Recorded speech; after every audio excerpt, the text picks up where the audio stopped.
There's a story that we're told early on that if you work hard enough, plan carefully, and make the right decisions, everything will be okay. It's a comfortable idea. It gives our efforts meaning, and it suggests that maybe struggles are just temporary and they're controllable. But there's another truth. It is possible to commit no mistakes and still lose. That is not a weakness. That is life. Sometimes effort isn't the deciding factor, and sometimes life throws you things that you can't plan for. And for us, that wasn't a creativity, that wasn't something financial, it was something medical. And most people who work for themselves aren't planned for something like this. So today, it's an autopsy on how fragile survival really is. When indie brands disappear, people often fill in the gaps. They're not usually left with uncertainty because they think, well, someone messed up. Someone didn't work hard enough. Someone didn't manage their money. They got burnout, or something else happened altogether. They never realize that there's other things that life can hit you with that are unforeseen. And all those reasons feel comfortable because it makes you think that failure is something that's avoidable, that it's within your control, that if you work hard enough, make the right choices, make the right decisions, that if you're just tougher, stick it out longer, that failure is avoidable. Nearly 1 in 3 small business owners have said that personal health or family health issues have affected their business. And that's not mismanagement, that's vulnerability. Indie brands feel this even more because it's usually just 1 or 2 people running the business. So when something like this happens, everybody and everything feels it. Because indie brands don't have insulation from things like this. They don't have sick leave, they don't have backup staff, they don't have another department that can absorb the workload to keep things going. So when one person goes down, the whole system bends and then sometimes breaks. In the United States, 60% of small businesses have 5 or fewer people, and this is a structural issue. There's no redundancy, there's no safety net for them. In 2024, my wife had to have surgery for a CSF leak.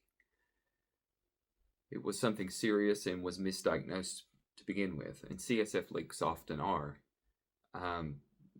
It's the fluid that surrounds the brain in your skull, and hers was leaking through her sinus cavity.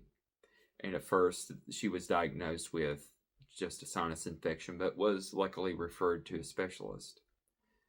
The specialist spotted it right away that she had that leak. They collected fluid, had it tested, and confirmed that that's what it was. She had to have an imaging, and then we had to make several trips to Morgantown, West Virginia, which is like a 3.5 hour drive from where we live. So this was several days of missing work. The fluid leaking from her brain also caused her to have brain fog, headaches, pressure, swimming in the ear. It really took a toll on her energy, her creativity. After the surgery, the surgeon said it was one of the biggest holes he had seen. They had to go through her sinus cavity and they had to clear some debris. She also had some brain tissue protruding through the hole, and they had to remove it as well. They had to put some tissue, I think some kind of mesh, and some kind of sealant. Major neurological surgeries like this and others can sometimes lead into the 6 figures. When something like this, your world gets smaller, your priorities change. The business still has to exist, it still has to run, it still has to keep going, but it's not the center of your world anymore. You have to put it on the back burner, try to focus on your health, and to get better. So there's another layer to this, is health insurance. Usually, indie brand owners, self-employed people, their insurance plans are usually 30 to 40% more than employer plans. And if your income fluctuates, there's still the pressure there to pay it. It doesn't matter. And nearly half of Americans have a problem paying for unexpected medical bills that are just a few $1,000s. Luckily, in our case, we did have insurance. We also had supporting staff who were able to pick up the slack when my wife was going to and from hospital appointments, during surgery, and recovery. It took her about 2 weeks to recover. When something like this happens, it doesn't just impact you financially. There's an emotional toll that it takes, and it affects every part of your life.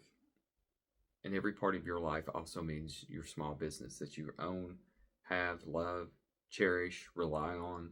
And something that we've learned during this whole experience is that sometimes success isn't necessarily earned, or if it's gained through hard work. Sometimes it happens just because life leaves you alone, and it doesn't throw you curveballs and hardships and burdens that distracts you from your business or your goals.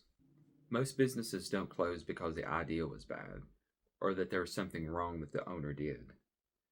It's because life throws you things that you can't plan for.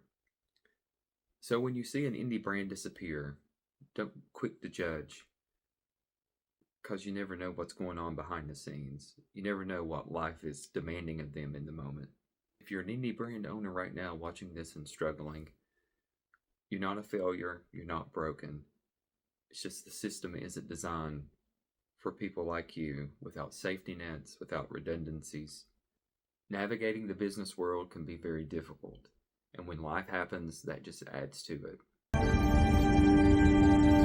I believe I understand, sir. And if you're a customer, remember, behind every indie brand, there are human beings carrying things that you'll never see online. This has been another episode of Notoriously Morbid's Indie Autopsy. If you want to see more, like and subscribe and follow.